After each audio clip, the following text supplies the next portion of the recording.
Olá pessoal, estamos aqui para mais uma aula da nossa EBD edição especial online, mas a gente na semana passada aprendeu bastante com a carta à Igreja de Éfeso e eu acredito que essa semana a gente também vai continuar esse momento de estudo e eu tenho certeza que a gente ainda vai crescer muito, muito, muito, porque a gente está cheio, né? Cheio de vontade de ter mais, de adquirir mais conhecimento, principalmente nesse assunto que é bem polêmico, mas que é muito gostoso. Amém? Então vamos lá, a gente hoje vai falar da carta à igreja de Esmirna, né? E essa carta, ela consta lá em Apocalipse, no capítulo 2, do versículo 8 até o versículo 11. E eu vou ler rapidamente com vocês para que a gente possa dar seguimento à nossa aula de hoje, tá certo?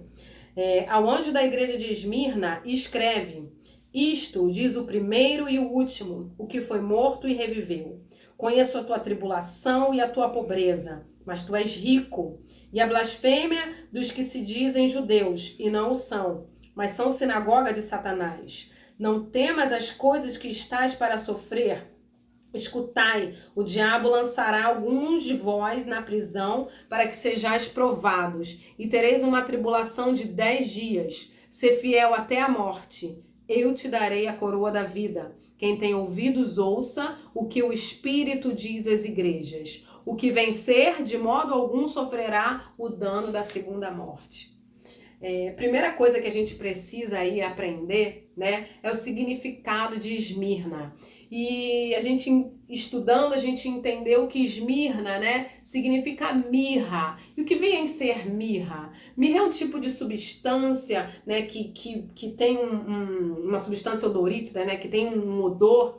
E melhor dizendo, ela é um perfume, né, uma essência agradável. E vamos lembrar lá, né, quando Jesus nasceu, o presente que ele recebeu, um dos presentes que ele recebeu lá dos magos, né, dos 3 reis magos, foi a mirra, né? Então a mirra é algo precioso, né? É algo que exala um cheiro muito bom. Então Esmirna vem dessa palavra mirra, né? De um perfume muito bom.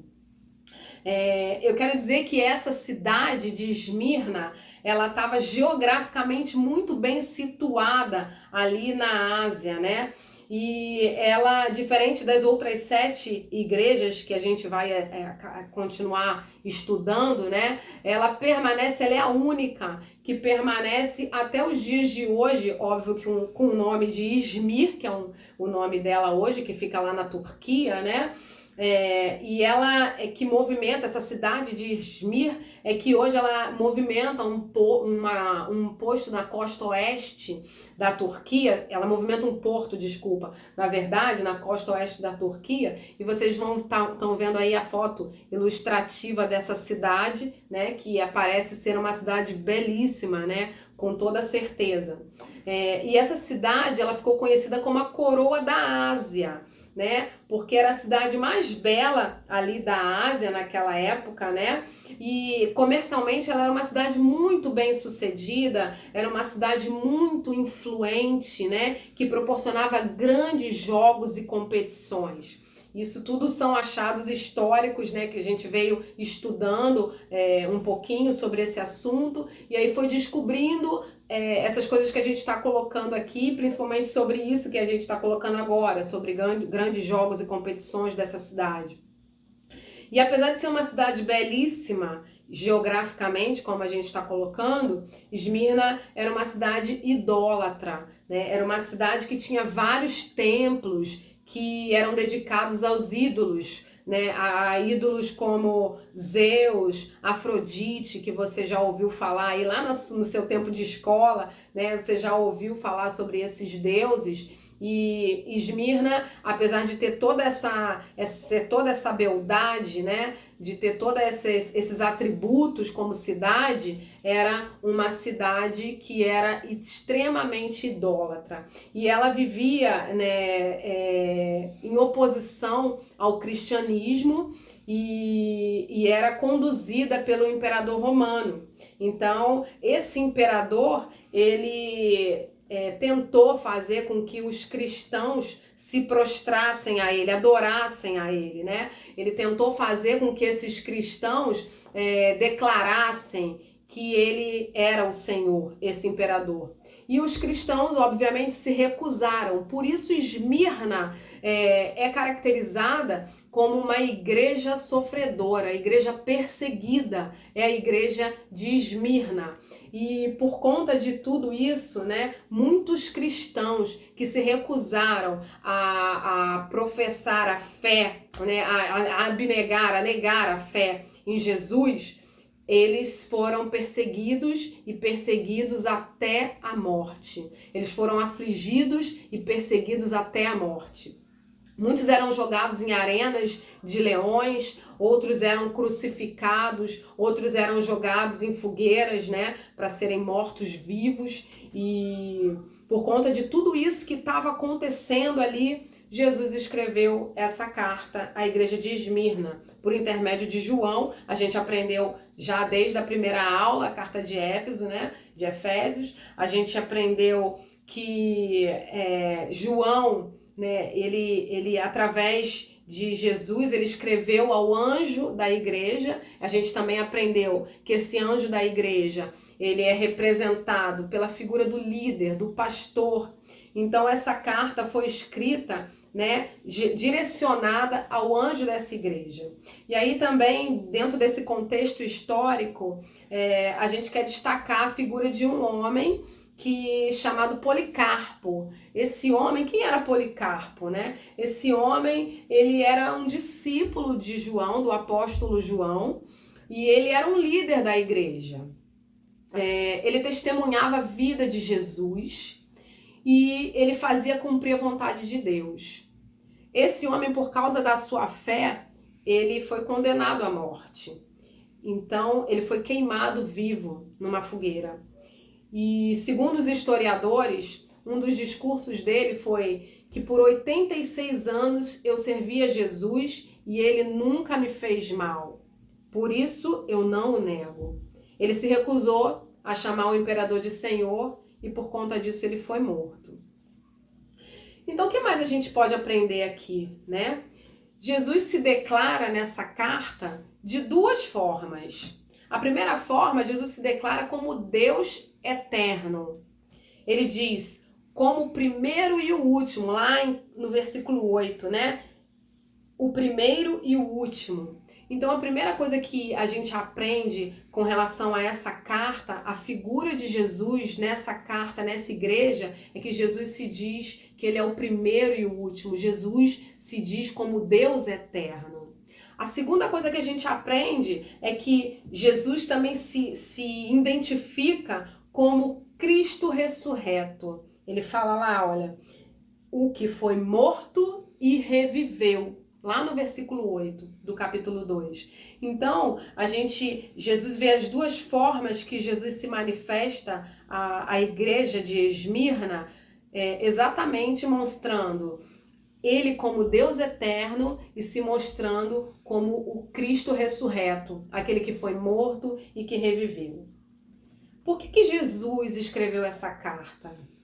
Bom, eu acho, sinceramente, que foi para trazer esperança para os cristãos. Porque o que estava acontecendo, né? Uma vez que eles estavam passando por uma grande tribulação, por muita angústia, por muita aflição, né? E a aflição essa que levava à morte, a aflição de morte. Ele começou falando para essa igreja que ele era eterno. Então, a primeira esperança que ele quis trazer para esse povo é que ele era eterno. Para os cristãos, ele estava falando, olha gente, vocês estão passando por todas essas aflições, por essa tribulação, mas eu sou o eterno. Eu sou o primeiro e eu sou o último. Então essa esperança que Jesus estava trazendo era justamente por conta de tudo que esse povo estava passando. E o que mais estava acontecendo com essa igreja, né? A igreja estava passando por tribulação, a gente já falou aqui. A igreja estava sofrendo perseguições terríveis, mas a igreja também estava sofrendo com a pobreza, né? A igreja estava, apesar de ser, entre parênteses, Jesus fala aqui, no versículo 9, né? Eu conheço a tua tribulação e a tua pobreza, mas tu és rico. Apesar de tudo isso, apesar de Jesus dizer que conhecia de toda essa tribulação e pobreza, Jesus também destacava que eles eram ricos. Mas aí, peraí, por que eles estavam sofrendo tanto e por que essa pobreza que eles estavam passando?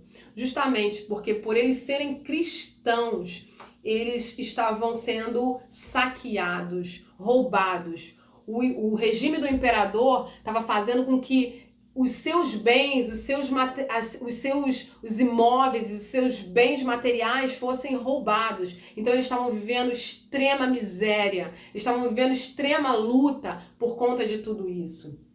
Então, a igreja não só estava passando pela tribulação, mas a igreja também estava sofrendo com a pobreza.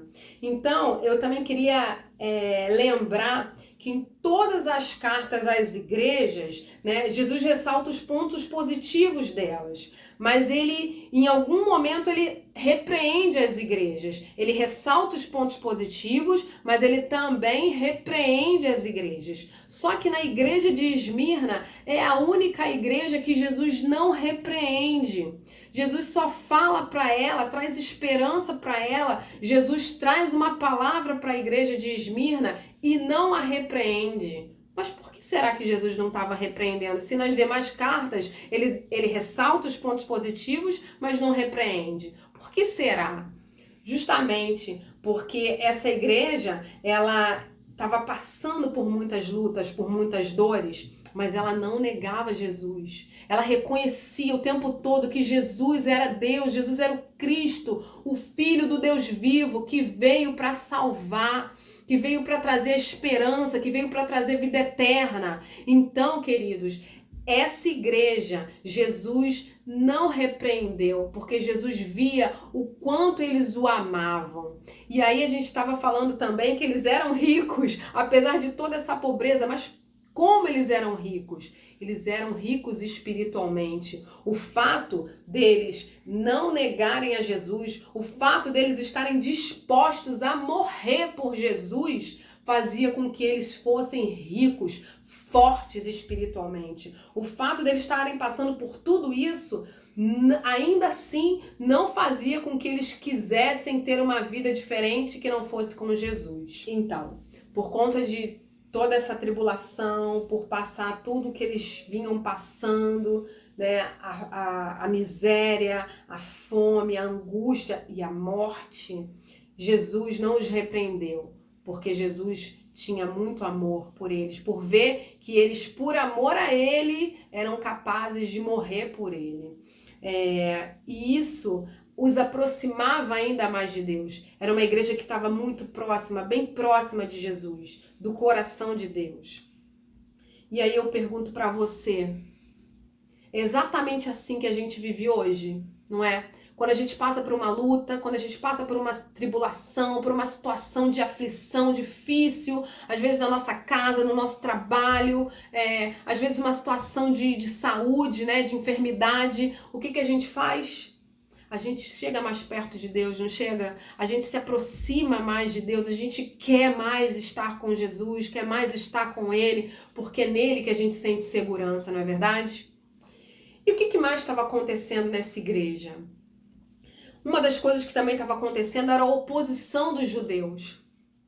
Os judeus naquela época, naquela cidade, eles eram um povo muito numeroso. E eles tinham conquistado do imperador o direito de cultuar a Deus, o Deus Yahvé, né?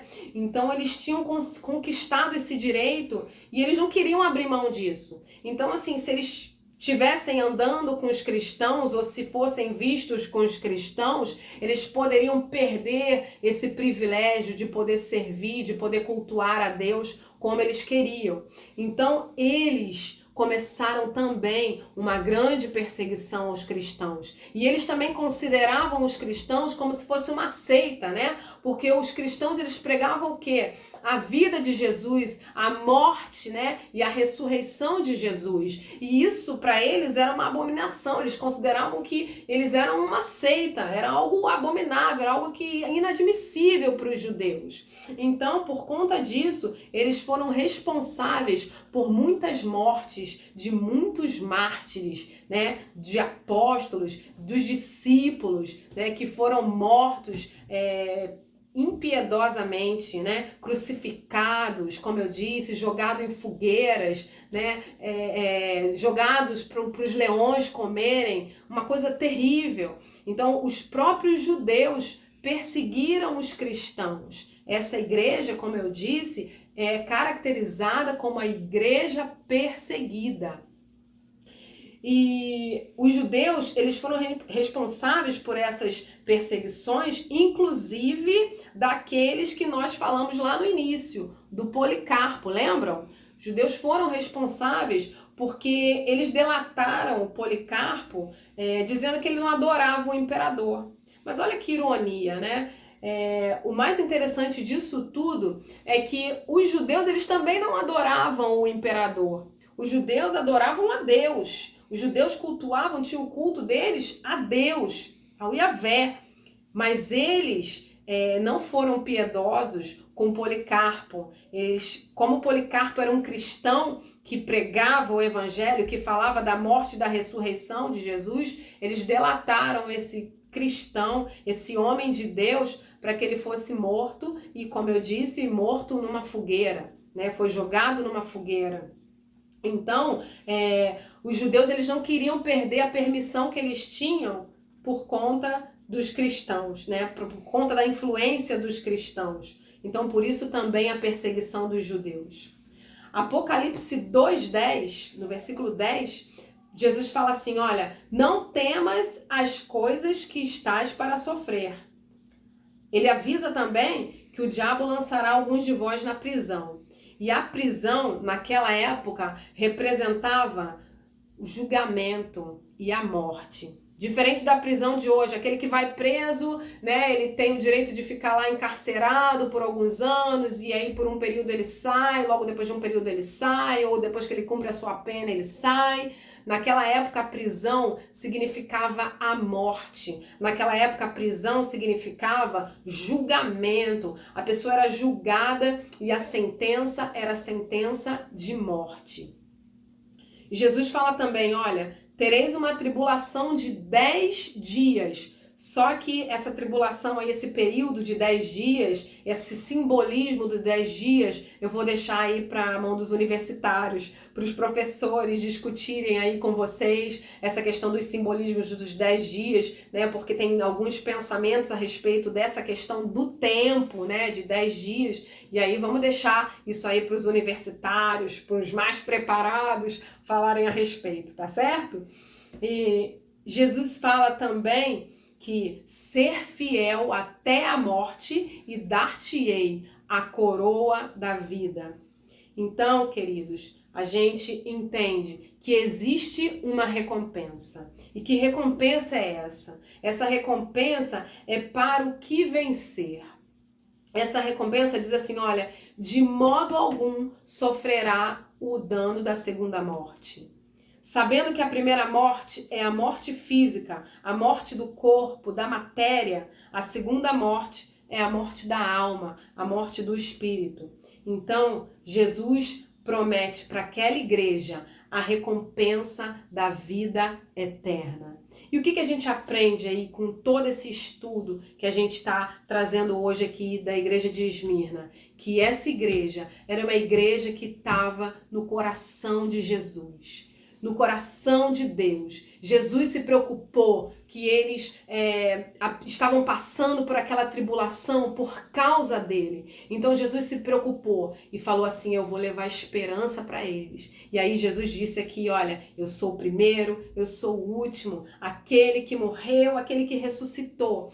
Que para nós, gente, nesses dias sejam dias dessa esperança viva, que tudo que nós estamos passando, apesar do que nós estamos passando, principalmente hoje com essa questão atual que a gente está todo mundo aí enclausurado, né, por conta desse coronavírus, nós temos a esperança da vida eterna. Existe uma recompensa da vida eterna. Existe uma recompensa para você que está aí sofrendo porque está preso em casa, sofrendo porque está passando por alguma luta, alguma dificuldade. Existe uma esperança. Então a mensagem dessa carta é essa esperança que Jesus vem trazer a vida para você e a vida eterna. Então, queridos, eu deixo uma pergunta. Você está disposto a sofrer? Você está disposto a morrer por amor a Jesus?